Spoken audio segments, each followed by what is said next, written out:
రాజకీయ నాయకులు కూడా ఎందుకు రెస్పాండ్ అవ్వట్లేదు అనే మాకు అనుమానం. ఆయన రాష్ట్రంలో ఉంటే ఆయనకు తెలియదా అండి?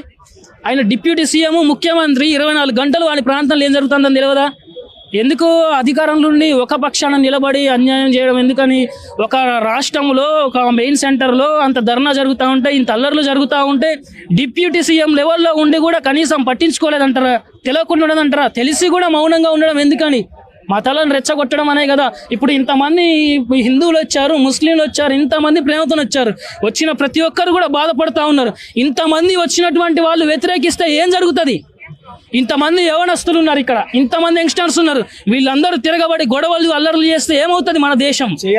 దేశంలో క్రైస్తవ్యానికి మత కల్లోలాలు ఇవన్నీ కూడా ఆపేయడానికి ఒక ప్రొటెక్షన్ అనేది ఏ ప్రభుత్వం ఇవ్వలేకపోతా ఉంది.